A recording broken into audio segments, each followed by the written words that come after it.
Untuk kajian pagi ini kita masih membahas kitab Nasolihul Ibad dengan tema senang kepada Allah dan tidak senang kepada diri sendiri. Sebelum kita mulai dan kita simak kajiannya, saya ada pantunnya ya, satu pantun yang mulai. Sepasang pengantin pergi ke Mekah, tak lupa memakai jubah.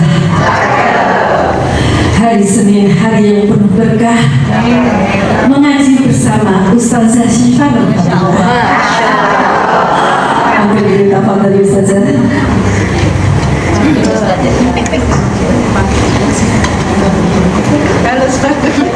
Saya pengen balas.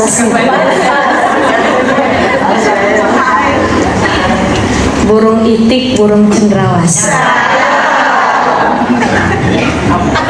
Yang cantik, terima kasih. Itu aja dah. Singkat padat jelas. Singkat padat ya Bu ya. Ibu apa kabar, sehat? Alhamdulillah, Masya Allah, saya lihat makin muda pada ibu-ibu ya. Masya Allah, mudah-mudahan bukan cuma sehat jasmaninya, tapi sehat ruhaninya, sehat pikirannya, sehat kantongnya, semuanya sehat. Karena perempuan kalau kantongnya udah nggak sehat, akalnya juga kurang sehat. Tapi kalau kantongnya sehat, insya Allah akalnya juga sehat. Makanya tuh perempuan, istri kelihatan kalau lagi senang. Kalau yang dipengen udah kebeli, itu kelihatan tuh sama laki tiap hari senyum ya. Kadang masakan kesukaan suami dia nggak minta, kita bikinin, yaitu karena lagi bahagia, kantongnya sehat, yang dipengen ada kebeli, maka semua ikut sehat ya. Kalau bisa jangan cuma karena kantong sehat kita bahagia. Kan titik kebahagiaan rumah itu kan ada pada seorang ibu ya. Kalau ibunya sehat, ruhaninya sehat, ibunya tukang senyum, bahagia, tuh satu rumah full senyuman Bu. Tapi kalau ibunya suka tantrum, semua ikut tantrum, anaknya tantrum, lakinya tantrum, semua. Karena yang mulai tantrum ibunya duluan. Kenapa? Karena al-ummu madrasatul ula. Ibu kan tiangnya pendidikan agama ya, sandaran buat anak-anaknya, keluarga ya. Makanya ibu-ibu biar full senyum tiap hari, biar rohaninya sehat nih, salah satu kiatnya adalah tiap hari datang ngaji ya. Ini ngisi rohani. Biar apa? Karena ibu-ibu kan ngaji healing juga, betul ya. Dan yang kedua, alasan sama suami biar bisa keluar rumah.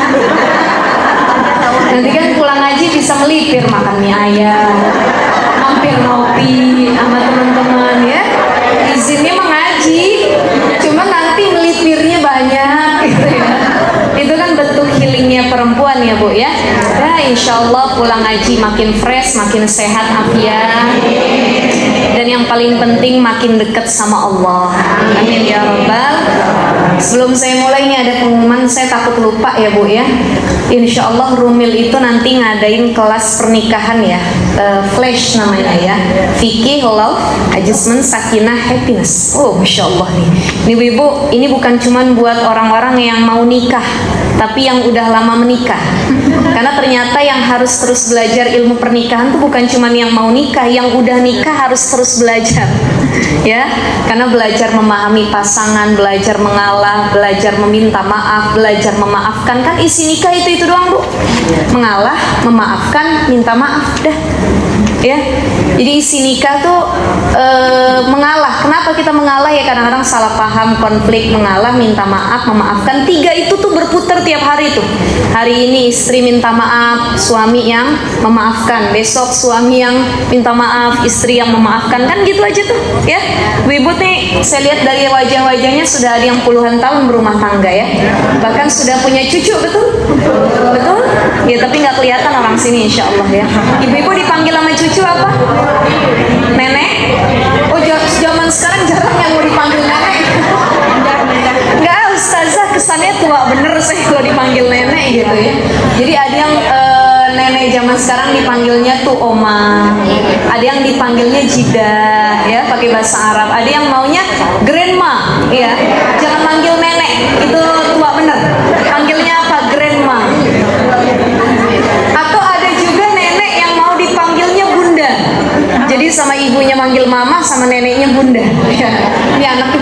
yang mana bundanya. Ya, orang sekarang jarang yang mau dipanggil nenek. Mungkin ada yang manggilnya nenek, kakek. Itu kan kalau panggilannya depan cucu. Tapi kalau sesama pasangan, masih ada suami, biarpun ibu udah menikah 20 tahun, 30 tahun, harus ada panggilan khusus. Apa contohnya? Beb gitu ya. Ayah. Itu kan kalau lagi berdua tuh love time ya. Ya biarpun gak tahu cucu udah 10 bu, tetap aja kita mah yang gitu ya. Ayang beb gitu, atau macam-macam, ada yang bubuk, ada yang bebek, ada yang bapak terserah. Itu panggilan khusus masing-masing ya bu ya. Nah ini nanti Romil bakal ngadain Viking Love Adjustment Sakinah Happiness. Narasumbernya ada Ustadz Subhan Bawazir, ada Abi Maki, dan ada Dr. Aisyah Dahlan. Ya, Insya Allah ini ilmu rumah tangga, isinya daging semua. Mudah-mudahan bisa hadir, ibu bisa ikut ya, sama-sama belajar lagi. Insya Allah. Kapan waktunya Ustazah? 21, 22, 23, bener ya? 3 hari ya? 3 hari. Nginep ini ya?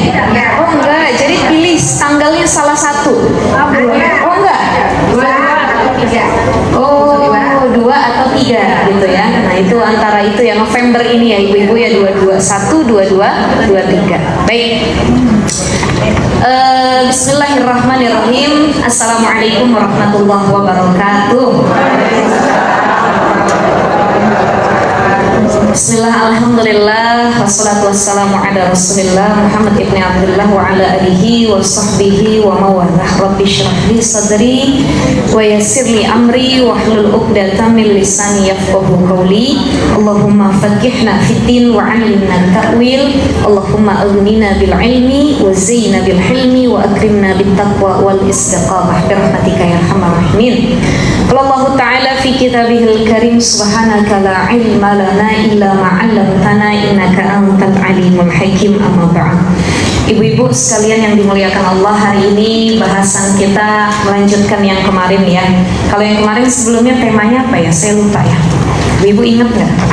Kemarin itu kita bahas terkait dengan itu makalah yang ke As-Saminatu wal Ishrun ya, tentang munajat ya. Kemarin di masjid ya, di masjid sana tuh tentang munajat kepada Allah. Jadi kalau pengen doa kita cepat dikabul sama Allah, sering-sering bermunajat. Ya, munajat itu salah satu cara mendekatkan diri kepada Allah. Bangun tengah malam, biarpun orang tidur kita bangun.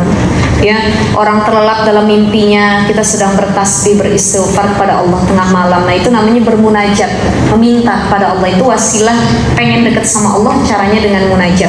Ya, yang banyak dilakukan oleh para salafus sholih, orang-orang sholih terdahulu. Bismillahirrahmanirrahim. Ala hadihin ya ala kulli niyatin sholih wa ila hadratin Nabi Mustafa Muhammad sallallahu alaihi wasallam, khususan khalifah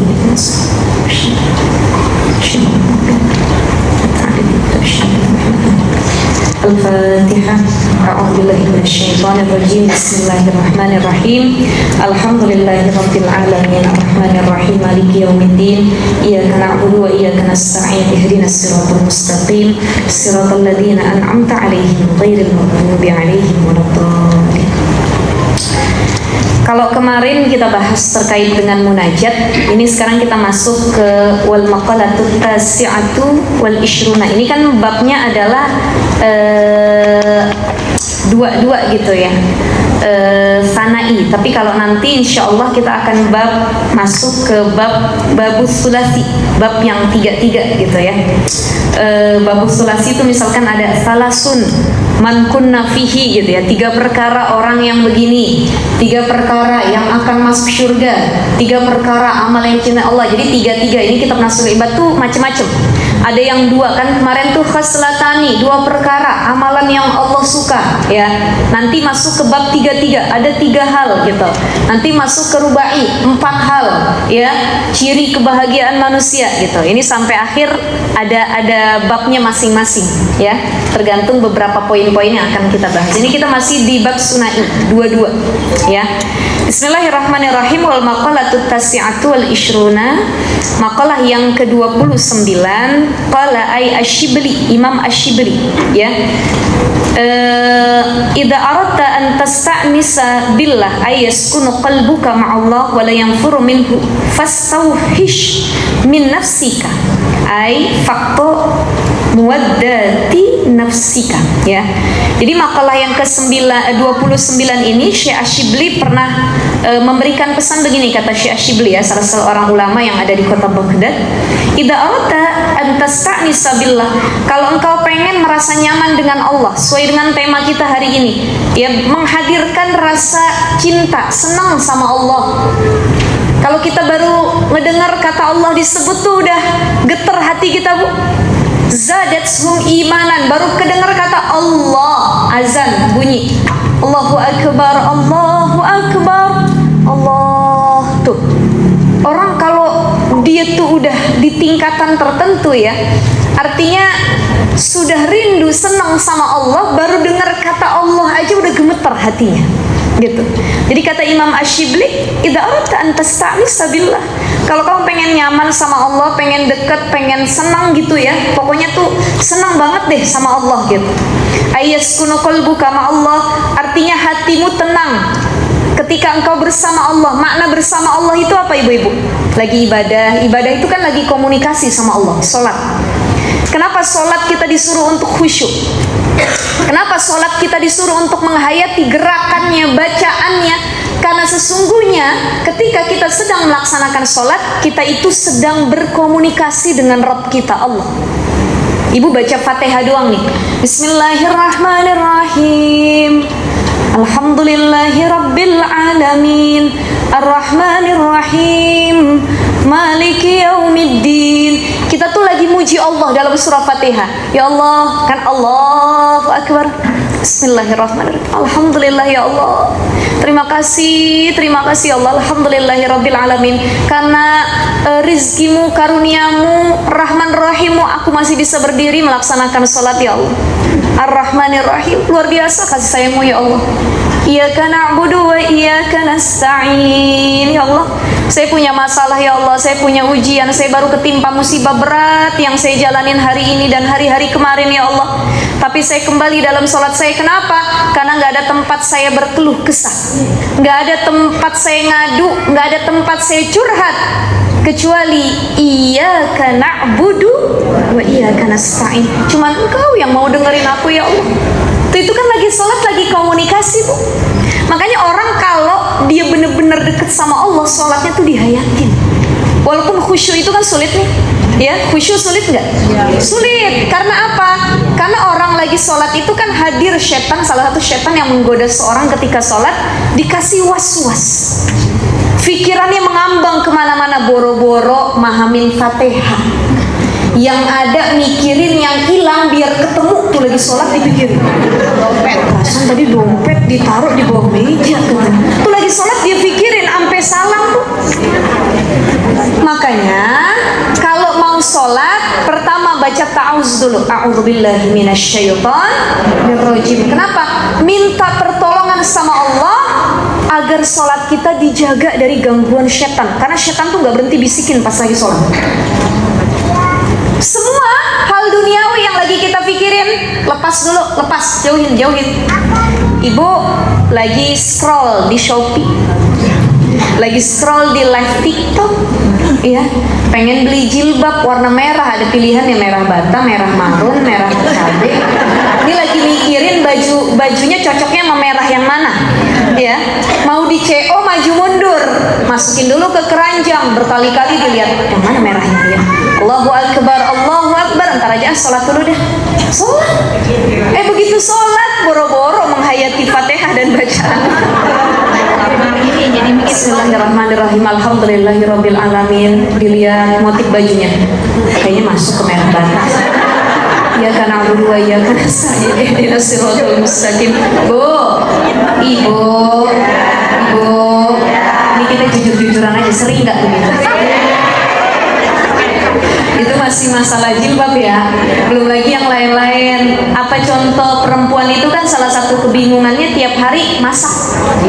Ya, jangankan ibu, saya juga begitu, Bu. Saya nanya nih ke Ustaz Azhari, "Bi, mau dimasakin apa hari ini?" Terserah aja yang Umah pengenin. Ya terserahnya apa? Ya terserah. Ya udah terserah, aku nggak masak kalau gitu hari ini. Karena bingung, ya Bu, ya. Betul, ya. Jadi kan suami kadang-kadang kalau ditanya terserah. Ya sebenarnya enak sih punya suami yang jawabannya terserah. Yang ribet kalau dia request, Bu. Betul ya? Mau apa hari ini? Gulai kambing. Gimana cara masaknya? Ya begitu ya, Bu ya.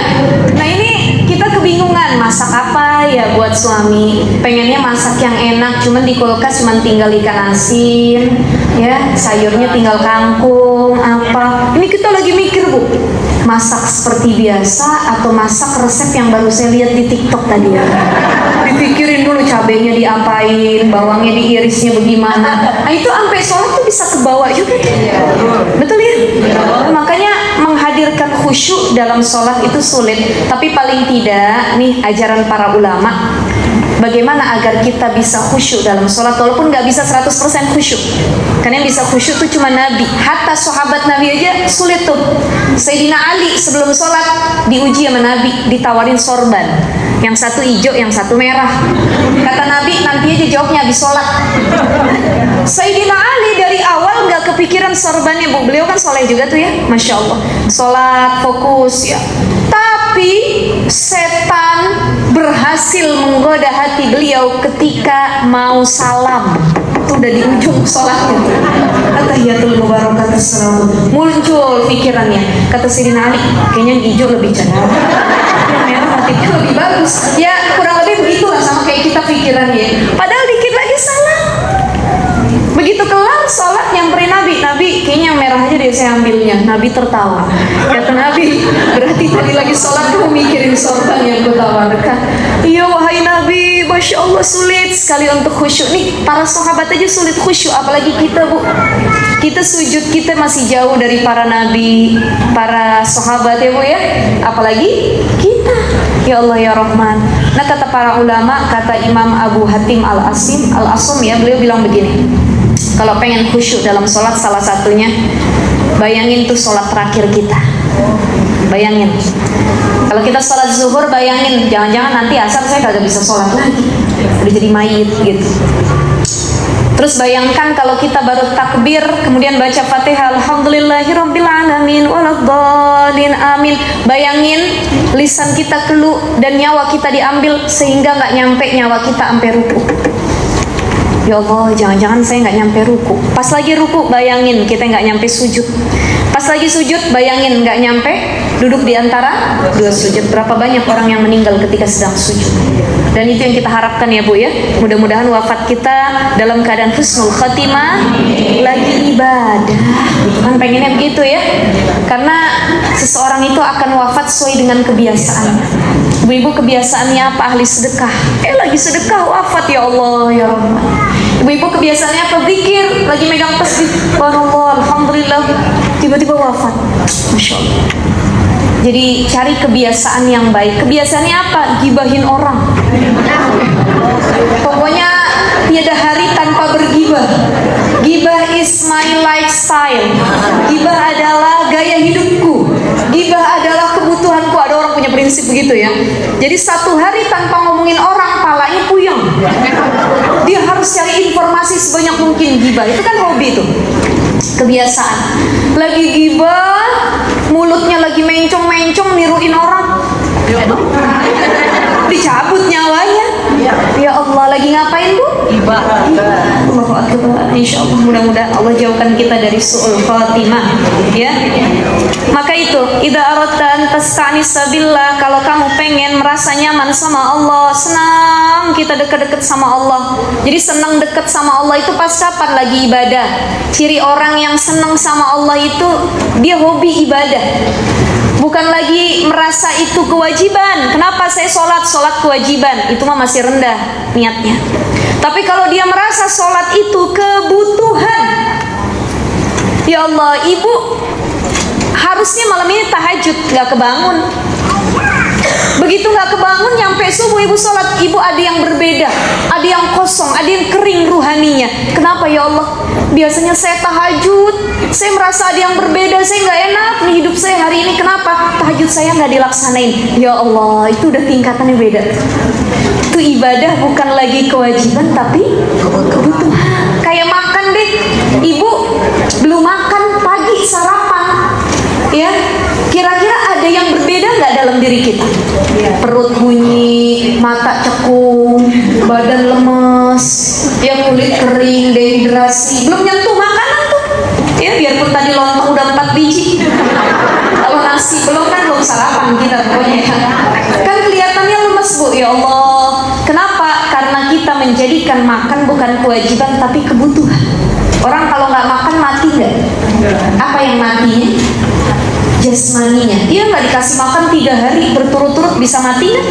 Bisa, dehidrasi, kekurangan cairan, lemas, mati aja. Tapi banyak dari kita yang lupa ngasih makan ruhani. Kalau hatinya yang mati dia bodo amat gitu. Makanya ini yang jadi reminder buat kita semua ibu-ibu sekalian yang dimuliakan Allah. Jadikan ibadah, sholat, apapun itu jadi kebutuhan, bukan kewajiban. Kalau kita udah butuh, artinya kita senang dekat-dekat sama Allah. Melalui qiraatul Quran, baca Quran, kita dekat sama Allah. Kan lagi baca ayat-ayat Allah nih. Siapa yang nyampein? Allah. Ini kalamnya siapa Bu? Allah. Quran yang lagi kita baca kan senang tuh. Ya Allah, saya lagi ngobrol sama Allah lewat Al-Quran. Ya. Kemudian apalagi sholat, kita senang. Pokoknya saya rindu ada orang yang kalau haid tuh dia uring-uringan. Kenapa ya Allah? Saya pengen sholat, saya pengen baca Quran, gak bisa. Jangan lama-lama ya Allah haidnya. Kenapa? Udah rindu, kangen sama Allah gitu. Ya ini pesan Syekh Asyibli. Ya ini hatimu tenang ya, ma'allah wala yanfaru minhu. Engkau nggak pengen lepas dari Allah gitu ya. Fastauhish min nafsik. Maka cara agar engkau biar begitu tadi tuh ibadahnya tuh nikmat, merasa itu kebutuhan, senang sama Allah. Fastauhish min nafsika. Lepaskan dirimu dari nafsumu yang selama ini menguasai. Ai faqta muwaddati nafsika. Putuskanlah segala kesukaan nafsumu. Makanya tema kita senang kepada Allah dan tidak senang kepada diri sendiri. Karena diri sendiri itu yang selalu diutamakan apa Bu? Nafsu. Tuh kalau mau diturutin keinginan diri banyak apa enggak? Makanya saya tuh tadi di jalan baru merenung ya. Saya kan kalau mau ngajar kan nyiapin dulu nih buat ibu-ibu ya. Saya kira-kira hadisnya apa ya, ayatnya apa kan. Kalau penceramah gitu Bu, ya kita juga nyampein nggak boleh asal-asalan. Saya lagi merenungkan begini. Ketika saya mau menyampaikan sesuatu, saya renungkan dulu. Ada manusia yang korupsi sampai triliunan, miliaran, betul ya? Kemarin 200 berapa? 71 triliun ya. Itu duit semua ya Bu ya. Kemarin yang disita sama presiden kita tuh ada duit kan? Itu tuh berapa triliun juga. Ya Allah, saya bilang ini buat siapapun dan buat diri saya sendiri khusus. Pantes ya manusia ini emang gak pernah ada puasnya. Karena berhenti kepuasan manusia itu cuma satu, karena mati. Kalau udah mati berhenti tuh yang dia inginkan. Kalau kita pikir-pikir begini Bu, kita nih jadi istri. Ini makanya disebut sama Nabi SAW waktu itu. Nabi lewat di antara para perempuan ya selepas khutbah, dan Nabi bilang, ittaqullah, takutlah kalian kepada Allah wahai para perempuan. Ya, takutlah kalian kepada Allah. Sebab apa? Ittola'tu finnar fara'aitu aktsaru ahliha an-nisa. Aku datang ke neraka, kebanyakan yang huni neraka perempuan, kata Nabi. Nanya tuh ya, salah satu sahabiat, wahai Nabi, lalu bagaimana agar kami tidak masuk nerakanya Allah? Bagaimana cara kami takut kepada Allah? Maka kata Nabi SAW, tasaddaqu, kalian perempuan banyak-banyak bersedekah. Karena perempuan itu ujiannya di harta, laki-laki di wanita. Ya, laki-laki ujiannya di wanita, perempuan ujiannya di harta. Perempuan gak bisa melihat perhiasan dikit, gelap mata. Gak bisa melihat tas model baru dikit, gelap mata. Model gamis baru dikit, gelap mata. Ini perempuan di harta. Ya, jadi ujian perempuan itu di harta. Maka Nabi mengatakan, tasaddaqu, bersedekahlah engkau wahai para perempuan. Kenapa? Karena kalian yang paling sering tergoda dengan harta. Ini banyak perempuan yang di neraka. Kenapa? Salah satunya yang furnal asyir. Karena banyak kita yang kufur, sulit bersyukur Bu. Sama suami jarang ngomong makasih ya. Suami lagi tidur kita pandang wajahnya, makasih ayang beb. Kalau bukan karena ayang beb yang nafkahin aku, nggak mungkin aku bisa A B C D. Kan begitu harusnya ya. Kita terima kasih sama pasangan, terima kasih kepada Allah. Nyatanya yang paling sulit diaplikasikan tuh bener Bu, selain ikhlas apa? Syukur. Ikhlas itu kan sulit tuh, betul ya? Yang kedua apa? Syukur itu sulit. Orang udah punya gaji sebulan 20 juta, makan tercukupi, enak, tapi kan silau matanya. Ya, kita punya mobil ini ya, kita beli ya yang ono tuh yang terbaru, ganti. Jadi manusia itu tempatnya nggak pernah ada syukurnya. Pengennya nambah, sampai kapan nambahnya? Pengen, mati. Punya, mati. Nambah, mati ujung-ujungnya. Alhaakumut takatsur hatta zurtumul maqabir. Ternyata yang meng-cut off, yang mutusin kemauan manusia cuma satu, kematian. Makanya kata para ulama, aksiru dzikra hadimil ladat, perbanyaklah mengingat perkara yang mutusin kenikmatan dunia. Apa itu? Al-maut, kematian. Jadi kata para ulama disuruh sering-sering merenung kematian. Ya Allah, kalau saya pakai kain kafan bagaimana? Kalau saya dikubur sendirian bagaimana ya Allah? Tiba-tiba datang malaikat, gak ada yang nemenin anak cucu saya, pasangan saya. Tuh, itu kita membayangkan kematian. Dan kalau kita bayangin kematian, kita gak begitu terlalu menggebu-gebu sama dunia. Ya, makanya kalau lagi Bu, kita pasti hidup nih sering di momen yang lagi cinta banget sama dunia. Ya, belanja tiap hari nggak berhenti, Shopee, masuk paket ya. Tujuan destinasi jalan-jalan ada, duit dikumpulin, deposit harus sebanyak-banyaknya. Kita lupa sama kematian. Maka coba renungin kematian. Akhiru dzikra hadimillah alhaakumut takatsur hatta zurtumul maqabir. Ya Allah, teredup lagi tuh dunia kita. Ya, jadi itu cara meredakan diri kita agar kita mampu tenang bersama Allah. Karena apa? Lepaskan nafsu yang ada dalam dirimu yang menggebu-gebu. Punya nafsu boleh, tapi menuruti hawa nafsu itu yang tidak boleh. Makanya kenapa ada orang yang gak senang sama Allah, artinya gak senang ibadah, gak senang berlama-lama beramal solih, karena otaknya tuh nafsu, dunia. Paham ya ibu-ibu ya? Saya ambil contoh begini. Sering gak kita lagi sholat buru-buru? Sering. Karena apa? Dunia bukan? Allahu Akbar. Ini reminder buat kita semua ya Bu ya. Kita mau pergi jalan-jalan ya, kita sholat, saya mau ke ini nih, mau naik pesawat, saya mau jalan-jalan ke luar negeri, sholatnya diburu-buru. Kita lupa destinasi utama kita tuh bukan dunia, tapi akhirat Allah. Dan ini ciri bahwa kita lebih senang menuruti hawa nafsu daripada berlama-lama dengan Allah. Baca Quran, malesnya bukan main, apalagi udah ada handphone itu. Jadi orang baca Quran, handphone taruh di samping, masuk WA, buka handphone dulu setengah jam nih, dan baru lanjut lagi baca Qurannya. Itu juga kalau mau, kadang-kadang udah pusing megang handphone, udah ntar lagi dah, Subhanallahul azim. Padahal yang dibaca baru seair, belum satu lembar tuh, ya. Nah itu, maka mari sama-sama ibu-ibu, saya ini lagi nasehatin diri sendiri, ya, kita nasehatin diri kita sendiri semua. Jangan turuti semua hawa nafsumu, keinginan duniamu. Kenapa? Itu yang bikin kamu nggak senang berlama-lama sama Allah. Zikir keburu-buru, sholat keburu-buru, baca Quran keburu-buru, ngaji keburu-buru, nggak senang kita sama Allah. Padahal Allah senang berlama-lama ketika hambanya sedang berkomunikasi dengannya. Itu ya, fastauhish min nafsi, lepasin ya nafsu duniawimu, putuskanlah kesukaan nafsumu untuk Allah. Apalagi cirinya Bu, biar kita senang sama Allah. Ya, ngelepasin nafsu kita kan banyak. Tadi ibadah jangan keburu-buru. Yang kedua, qillatun naum, sedikitin tidur. Orang terlalu banyak tidur sulit ibadah.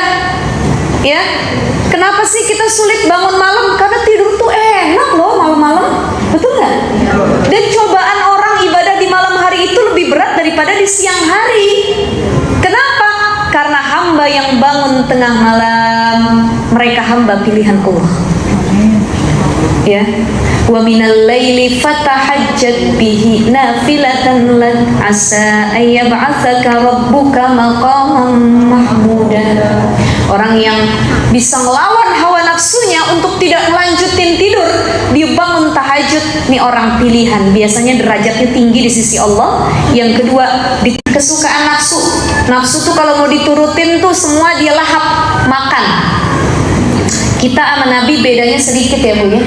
Nabi makannya sedikit, kita sedikit-sedikit makan. Apalagi kalau jalan-jalan nyemil mulu, Allahu Akbar. Itu ya, orang kalau lagi jalan tuh ya makin habis buntu otak kita. Kenapa? Nyemil mulu, nyemil makan, perutnya kenyang, akhirnya pengennya tidur. Nah, orang kalau kebanyakan makan ngantuk apa enggak? Ngaji ngantuk enggak? Baca Quran ngantuk enggak? Sholat ngantuk enggak? Makanya qillatul aql, dikitin makan. Apa ajaran Nabi? Makan itu makanlah sebelum lapar, berhenti sebelum kenyang. Harusnya begitu. Tapi kita kebalik, makan kalau lapar, berhenti kenyang. Gak bakal berhenti walaupun udah kenyang, nambah lagi. Padahal udah belum nih, masih enak nih katanya. Nah itu yang bikin kita sulit untuk ibadah. Makanya kalau pengen berlama-lama senang sama Allah, bagaimana cara mengontrol perut kita? Puasa. Orang yang perutnya kosong lebih mudah menerima hikmah dari Allah. Makanya santri-santri di pesantren dulu, saya waktu di ma'had pesantren ya, itu kan kita rajin puasa Senin Kamis, bahkan berlomba-lomba Bu. Ya namanya kan saling talabul ilmi ya, kita fastabiqul khairat. Siapa yang jadi juara kelas, siapa yang hafalannya paling tinggi, siapa yang dapat nilai terbaik, siapa yang bisa namatin surogan kitab ini dan lain sebagainya. Itu fastabiqul khairat. Dan kita punya amalan apa? Di antaranya fastabiqul khairatnya puasa. Ya, bahkan kalau yang temannya puasanya Senin Kamis, saya ayamul bid. Ya, di ayamul bid saya puasanya Daud, begitu. Itu masing-masing itu. Kenapa? Karena saya sudah merasakan sendiri dan ini benar. Orang kalau perutnya kosong, nerima ilmu lebih mudah. Lebih mudah. Ngafal itu lebih cepat perutnya kosong. Coba kalau kita kenyang Bu, kita ngafal Quran. Walladzina kafaru, ntar aja dah katanya. Begitu tuh. Ya, sulit menerima hafalan, sulit menerima hikmah. Itu karena kita jarang puasa. Makanya orang yang ahli puasa itu Masya Allah sekali. Masya Allah. Itu ya, cara melepaskan hawa nafsu yang sulit dikontrol dalam diri kita itu dengan puasa. Sedikit tidur, kurangin makan dengan berpuasa. Gitu ya, ibu-ibu ya. Fastauhish min nafsika. Su'ila Asyibli ba'da mautihi an halihi fil manam. Syekh Asyibli ditanya setelah beliau meninggal ya, perihal keadaan dirinya. Jadi ada pernah seseorang yang tidur mimpi ketemu sama Imam Asyibli. Imam Asyibli ini udah wafat, meninggal ya. Misalkan saya tidur, saya ketemu sama guru saya ini yang udah wafat gitu ya Bu ya. An halihi fil manam faqala qallallahu li ya Abu Bakar atadri bima ghafartu lak ya. Jadi beliau berkata begini, Asyibli itu ngasih tahu muridnya yang mimpi. Wahai muridku, aku pengen kasih tahu nih, kata Asyibli. Jadi tiba-tiba Allah itu berfirman kepadaku, hai Abu Bakar Asyibli, gitu ya kan, namanya Abu Bakar ya Bu ya. Ini kemarin kita sudah belajar. Jadi Syekh Abu Bakar Dulf bin Jahdar nama beliau, nama panggilannya Asyibli gitu ya. Beliau ditanya, kata Allah bilang begini, hai Abu Bakar ya, atau Asyibli tadi, Dulf bin Jahdar, tahukah engkau mengapa aku mengampunimu? Kata Allah.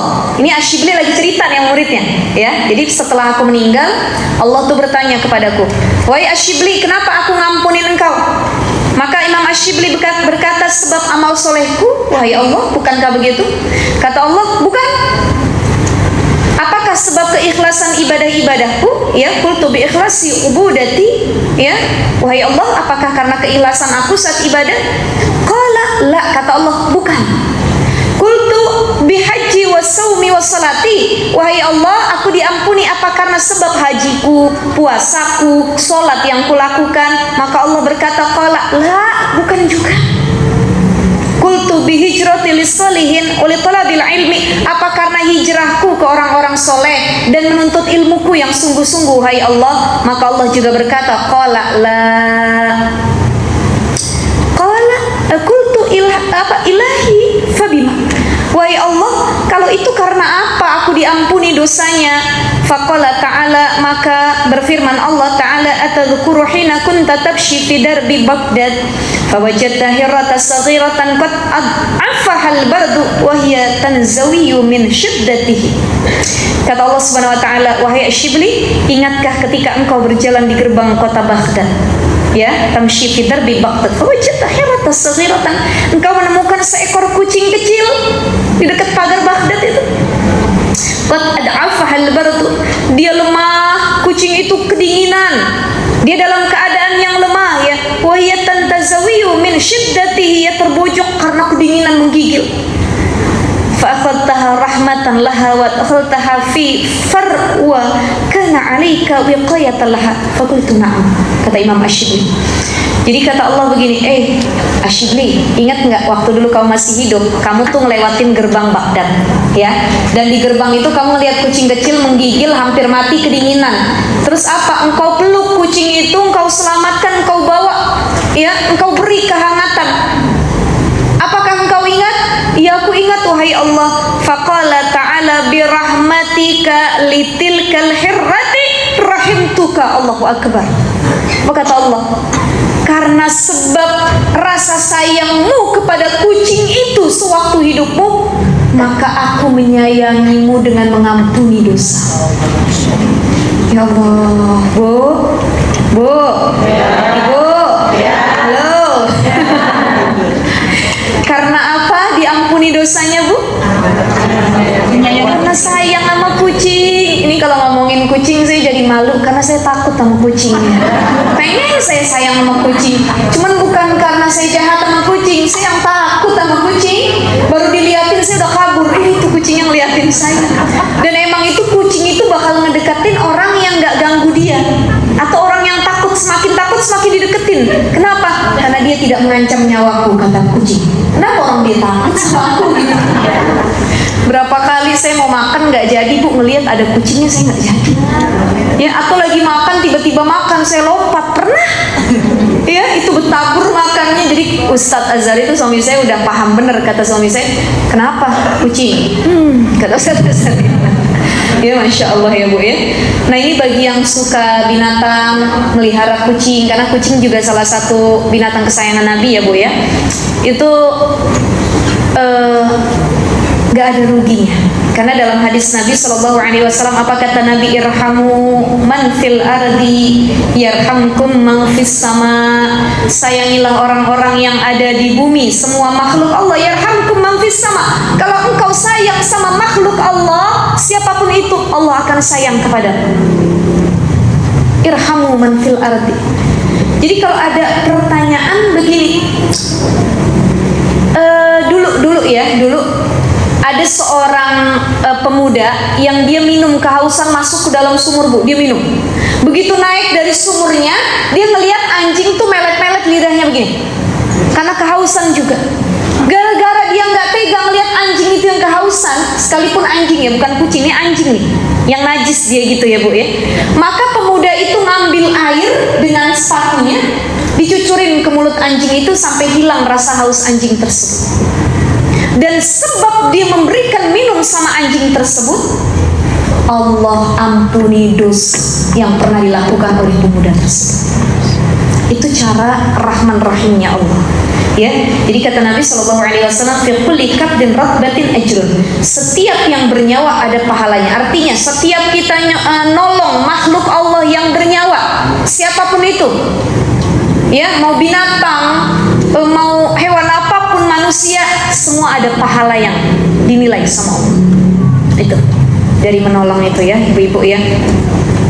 Maka begini ibu, jadi makna senang kepada Allah itu adalah kita senang berlama-lama ibadah kepada Allah dan senang dengan perkara yang Allah senangi. Apa perkara yang Allah senangi tadi? Irhamu man fil ardi, sayangi orang-orang yang ada di bumi yang aku ciptain, maka aku juga akan senang sayang kepadamu. Ya, jadi bagaimana kita mengaplikasikan sifat Rahman dan Rahimnya Allah? Nih ada Ar-Rahman, ada Ar-Rahim. Apa makna Rahman dengan Rahim? Dua-duanya maknanya sama-sama kasih sayang. Jadi Rahman itu kalau saya ambil makna singkatnya gini, Rahman itu adalah sumber mata airnya, sumber kasih sayangnya. Jadi Rahman ini adalah sifatnya Allah. Ya, sumber kasih sayang itu ada pada Allah. Allah punya sifat Rahman. Ya, dan Rahman ini ada yang berpendapat bahwa Rahman ini adalah kasih sayang yang hanya diberikan kepada hamba-hamba yang mukmin. Tetapi Rahim itu sungainya, alirannya. Jadi ngerti gak ibu-ibu? Pusat kasih sayang itu Rahman. Ini kata para ulama, pusat kasih sayang itu Rahman. Rahim itu adalah aliran dari kasih sayang Rahman itu. Jadi ini mata air nih, mata air dari pegunungan Gunung Salak, ya. Ini sumber mata air. Dari sumber mata air itu ngalir lewat ke Sungai Cisadane, lewat ke Sungai Ciliwung. Itu kan ngalir tuh semua tuh mata airnya. Dan saya ingin tanya, semua aliran di sungai itu semua orang bisa ambil airnya apa enggak? Bisa. Itu namanya Rahim.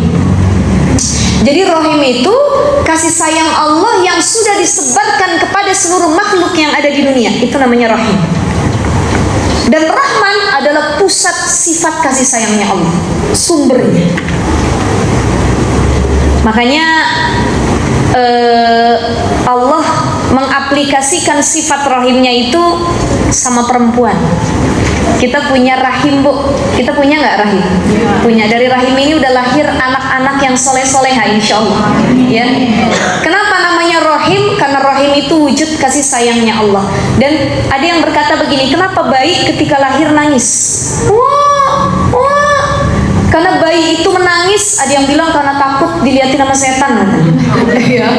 Ada yang bilang dia menangis karena kaget dengan dunia. Ya Allah, bagaimana aku menghadapi dunia ini, begitu. Makanya nangis bayi. Tetapi ada yang mengatakan juga para ulama, bayi itu nangis ketika lahir karena mereka sedih sebab mereka berpisah dari rahimnya seorang ibu. Mereka berpikir, akankah saya akan mendapati kasih sayang seorang ibu di luar rahim yang pernah saya tempati? Paham nggak, ibu-ibu? Ini dalam maknanya. Jadi bayi itu menangis gini, selama 9 bulan bayi itu dikandung, dia lekat sama kasih sayang ibu. Dia nggak kepisah sama ibunya kemanapun.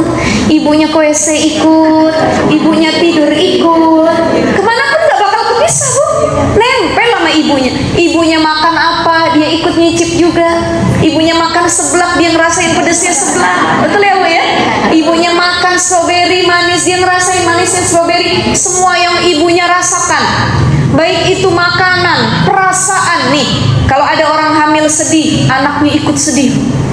Ada orang hamil bahagia, anaknya ikut bahagia. Kenapa? Karena waktu terdekat sang janin anak kepada ibu adalah ketika dalam rahim. Bayi lahir nangis. Wah, dia menangis kaget, ya Allah, kenapa aku harus terpisah dari tempat yang begitu hangat? Ya Allah, akankah aku akan terus dekat dengan rahim tersebut, ya Allah? Apa? Kandungan. Tuh, tempat seorang ibu. Jadi mereka kaget dipisahkan dari tempat yang penuh dengan kasih sayang rahimnya seorang ibu. Bunyi itu ya, yang Masya Allah. Ini kan dengar suara bayi luar biasa ya, Bu ya.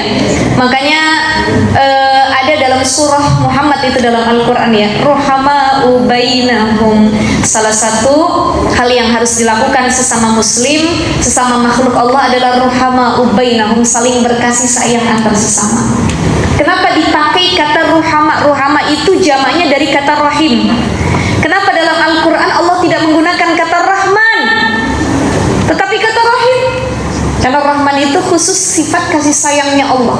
Sedangkan rahim itu sudah dialirkan ke semua makhluk. Dan rahim ini, ya, Ibu tolong diperhatikan, sifat rahim antar sesama makhluk adalah rasa kasih sayang yang melahirkan pengorbanan. Itu rahim. Itu rahim. Seorang ibu melahirkan, mengandung, berkorban atau tidak? Apa pengorbanannya? Badannya rusak, kecantikannya hilang, ya. Kemudian, ya banyaklah dia berkorban. Ketika melahirkan, the struggle of life, berjuang demi hidup.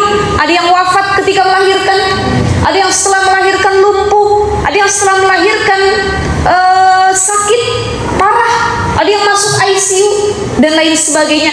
Itu rahim. Bu, ya. Ibu, ya. Sakit nggak melahirkan? Sakit nggak mengandung? Perih nggak menyusui? Kok kita mau berulang kali kita lahirin? Betul nggak? Orang kalau baru ngelahirin nih, sekali dia ngelahirin, dia bilang sama suaminya, ayah ampun, pokoknya sekali aja mama ngelahirin, nggak mau lagi, ya. Kita udah lama-lama anak udah gedean dikit, dia minta sama suami, ya kita punya anak lagi ya. Kok ustazah tahu bener saya begitu juga Bu, sama gitu kan. Anak masih kecil saya bilang, Bi, perlu ya Bi, udah gak usah nambah lagi Bi, udah cukup, ingat yang kemarin kontraksi dan lain sebagainya. Ini anak udah gedean lagi, Bi, nambah yuk Bi, kita belum punya anak perempuan. Kan begitu perempuan ya. Padahal kita masih ingat betul Bu rasa sakitnya. Tapi itu yang disebut dengan masokhisme, rela menyakiti diri untuk mendapatkan kenikmatan. Melahirin sakit, banyak urat yang putus, berjuang hidup dan mati. Tapi ketika lahir bayi itu menangis, wah, nangis, keluar air mata. Apa kita bilang, ya Allah, ini karunia terbesar dari Allah. Tuh. Kan begitu? Itu rahim namanya. Orang jatuh cinta, mencintai karena Allah. Ini salah satu kalau pengen dapat rasa cinta, senang sama Allah, maka salinglah kita mencintai karena Allah antar sama makhluk. Kita nggak egois, bukan cuma memikirkan diri kita sendiri. Maka pesan dalam Al-Quran apa kata Allah? Ruhama ubainahum, saling berkasih sayang kalian antar sesama. Atau kata Nabi tadi, irhamu mangfil ardi, jangan cuma sayang sama diri kamu sendiri, sayangin orang-orang di sekitar kamu, sayangin makhluk Allah yang lain. Kalau kamu sayang sama makhluk Allah yang lain, maka Allah juga sayang sama kamu. Mencintai karena Allah, mencintai pasangan ibu. Ibu dulu pas pengen nikah sama suami, ada nggak perjuangannya? Berkorban nggak? Apa pengorbanannya? Kira-kira ada yang gak direstui sama orang tuanya, dia yakinin orang tuanya, mah ini pilihan aku pokoknya, ya resiko ada di tanganku mah, pokoknya ini laki-laki yang kupilih jadi pasanganku. Kan berkorban tuh, ya ada yang berdebat sama orang tuanya, ada yang berkorban pendidikannya dan lain sebagainya. Itu kan atas nama cinta. Ya Allah ya Rahman. Gitu ya Bu ya. Jadi mengaplikasikan sifat Rahman dan Rahim, yuk sama-sama ruhama ubainahum. Apa kata Nabi sallallahu alaihi wasallam, al-mu'minu lil mu'mini kal bunyani yashuddu ba'duhu ba'dan. Mukmin, seorang mukmin dengan mukmin lainnya itu kal bunyan, seperti bangunan, yashuddu ba'duhu ba'dan. Kalau sakit anggota tubuh yang satu, ya, itu bangunan kalau runtuh satu yang lain hancur Bu. Betul nggak? Tembok runtuh, yang lain atap ikut runtuh, ya ikut semua. Bangunan yang saling mengaitkan satu sama lain, badan. Ibu kepala sakit, yang lain ikut sakit nggak? Ya. Perut sakit, yang lain ikut sakit? Ya. Sakit. Maka mukmin dengan seorang mukmin lainnya itu ibarat satu tubuh. Kalau satunya sakit, satunya ikut merasakan. Tapi mohon maaf Ibu, ini kita lihat realita. Zaman sekarang banyak orang yang rahimnya, sifat penyayangnya tuh hilang, ludes. Ini zamannya handphone, media sosial. Orang suka dapat berita viral. Kalau dia mampu mengupload hal-hal yang bikin viral, FYP, pengikutnya banyak, nanti di endorse, nanti terkenal. Ada orang kecelakaan, bukan ditolong, di videoin dulu. Guys, saya lagi live di TikTok. Ini ada yang kecelakaan, lokasi di sekitar ini. Yang nontonnya pun kan greget kadang-kadang, betul nggak? Kata yang nonton, yang komen, tolongin dulu itu. Ngapain sih di live? ada yang live, ada yang divideokan, ada yang difoto. Padahal yang harusnya utama adalah ditolong dulu. Kan banyak yang sekarang hilang tuh kepekaannya. Ada orang mau loncat dari lantai atas, bukannya berusaha ditolong malah live dulu. Ini kita lihat ada yang mau loncat dari atas katanya. Kita akan pantau dari bawah. Hilang kepekaannya. Betul ya Bu ya? Atau ibu-ibu lagi ngejagain anaknya udah ngejublak tetap divideokan. Ya, ini anak saya yang ngejublak jatuh katanya. Tolongin dulu. Irhamu man fil ardi. Banyak sekarang yang pekanya hilang, rasa sayang dengan sama makhluk hilang. Tetangga baru kena musibah, contoh tetangga suaminya baru meninggal, istrinya baru meninggal. Kita sama tetangga yang lain bikin makan-makan happy-happy sambil karaokean. Wajar nggak begitu?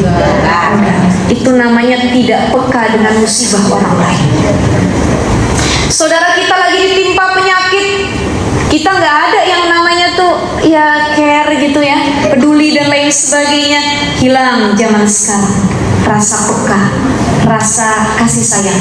Banyak orang yang punya prinsip yang penting diri saya, orang lain mah bodo amat katanya. Yang penting keluarga saya, keluarga orang mah biarin aja. Ini hilang rasa peka terhadap sesama mukmin.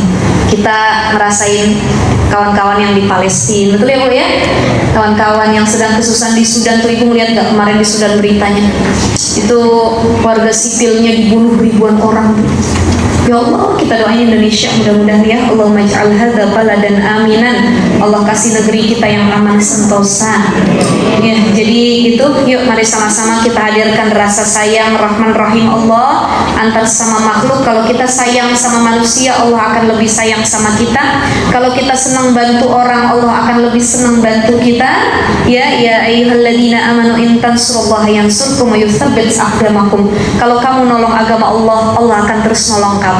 Kalau kamu mudahin urusan orang lain, maka urusanmu akan dipermudah oleh Allah. Itu prinsip yang harus kita lakukan, ya. Jadi terakhir ibu-ibu, Bu, kayaknya udah pada nganggut-nganggut saya lihat. Gak tahu kelaparan atau kekenyangan ini. Terakhir, apa ciri Allah senang sama hambanya? Satu, innallaha yuhibbut tawwabina wa yuhibbul mutatahhirin. Allah senang kepada kita kalau kita orang yang rajin bertobat, banyak istighfar. Dimulai istighfar itu kapan saya harus mulai istighfar? Ustazah, kita bahas istighfar kan bulan lalu kan? Dimulai dari Al-Quran itu disebutkan wabil ashari hum yastaghfirun. Kita mulai istighfar dari sebelum subuh. Maka ciri orang yang lisannya gemar istighfar, dia akan refleks keluar kalimat istighfar dalam keadaan apapun. Kaget dia astagfirullahaladzim, sakit dia astagfirullahaladzim, ngelihat sesuatu yang gak enak astagfirullahaladzim. Itu orang yang gemar zikir istighfar. Kalau orang yang jarang istighfar, latahnya dia beda. Ya, alat kelamin dia sebut, binatang dia sebut.